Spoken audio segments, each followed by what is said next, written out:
Nunca pensei que um dia abriria minha boca para contar isso, ainda mais diante de tantas pessoas.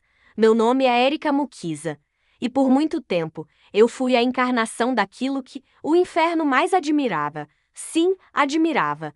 Parece horrível dizer isso, mas por anos minha vida foi dedicada às trevas, moldada, consagrada, marcada para servi-las. Fui inserida em uma linhagem espiritual de feitiçaria com apenas 8 anos de idade.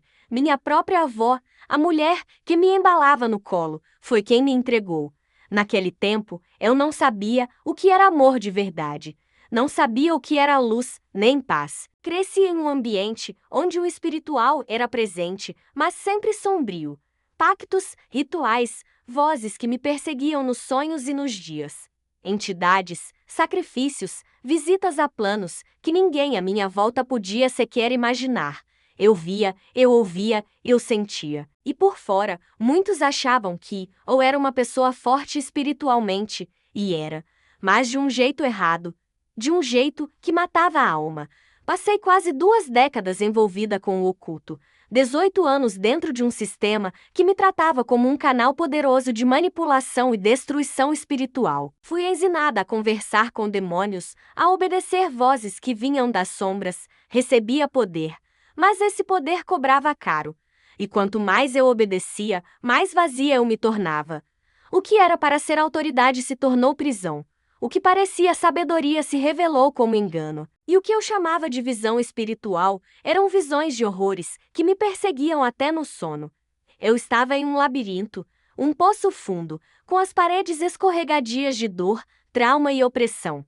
E por muito tempo, achei que aquilo era tudo o que existia. Mas foi no meu fundo do poço que algo impossível aconteceu. Um dia, o mundo desabou de vez. E é estranho, porque quando tudo caiu, eu esperava que aquelas entidades que diziam me proteger estivessem lá. Mas estavam caladas, ausentes. Foi quando, no silêncio, uma presença totalmente diferente entrou naquele quarto. Era Deus. Eu sabia. Não havia rituais, nem rezas, nem vela acesa. Mas havia uma luz, e aquela luz me expôs. Mostrou quem eu era de verdade. Mostrou o lixo que estava acumulado no meu coração, e mesmo assim, ela permaneceu. Deus me viu quando nem eu me reconhecia mais. Deus entrou onde nenhuma força do inferno ousaria entrar. Ele entrou no campo inimigo, no meio do caos, e me chamou pelo nome.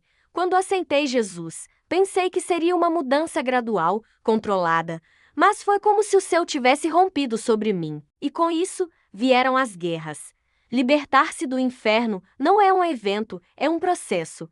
Eu chorava, gemia, gritava. Tinha pesadelos, recaíndas, tentações.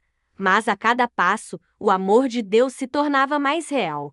Comecei a orar, a jejuar, a buscar. Não entendia muita coisa, mas entendia que era amada, que era aceita, que era vista. E a cada vez que eu caía, uma mão me levantava. Foi nesse processo que comecei a ver um padrão. E é sobre isso que eu preciso falar com você agora. Durante os anos em que comecei a servir no Ministério de Intercessão e Libertação, vi algo se repetir tantas vezes que não podia mais ignorar. Os escolhidos de Deus raramente são os mais talentosos, os mais bonitos, os mais certos. Os que Deus mais usava eram justamente os que vinham completamente destruídos. Gente marcada pela rejeição, pelo abandono, pela depressão. Gente que a sociedade havia descartado, que a própria igreja havia desistido. Mas quando essas pessoas se rendiam, algo extraordinário acontecia. Elas se tornavam colunas, referências, começavam a ter uma autoridade no mundo espiritual que nem elas mesmas compreendiam. Eles tinham algo em comum. Não se encaixavam, sempre foram demais, sensíveis demais, intenso demais, deslocados demais. Desde pequenos, sentiam que o mundo falava uma língua que eles não compreendiam. Talvez você seja assim. Talvez você tenha vivido uma vida tentando caber em lugares onde nunca foi chamado para estar. Esse desconforto não é falha. É um sinal, um selo.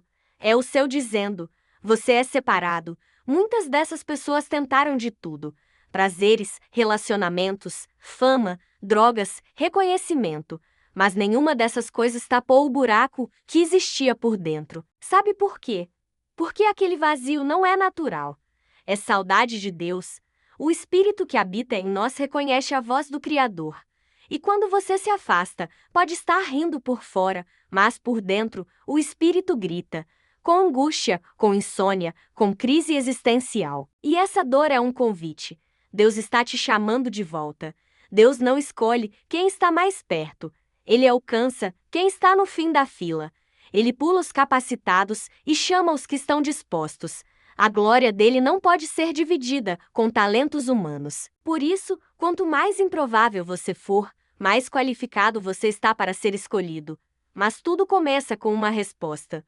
Um sim, um passo de fé, mesmo sem entender, mesmo com medo. É nesse lugar que o céu se move, que o inferno treme e que Deus libera dons, curas, palavras, direção. Hoje, eu quero ser essa voz que diz: você não é um erro. Você é resposta. Deus quer usar sua vida. Ele não está procurando perfeição. Ele está procurando corações rendidos. Se você chegou até aqui sentindo esse aperto no peito, essa lágrima que insiste em cair, feche os olhos e diga: Pai, estou voltando. Me recebe do jeito que estou, com dúvidas, com marcas, com falhas, mas com vontade de ser teu. Revela o meu chamado. Me mostra onde o Senhor quer me usar. Quebra toda a cadeia espiritual que me prende. Eu me rendo. Eis-me aqui. E agora, espere. Porque o céu vai responder. A história que Deus está escrevendo com você não terminou. Na verdade, está apenas começando. Esse é o poder da graça. Essa é a verdade sobre os escolhidos. E talvez essa seja sua confirmação.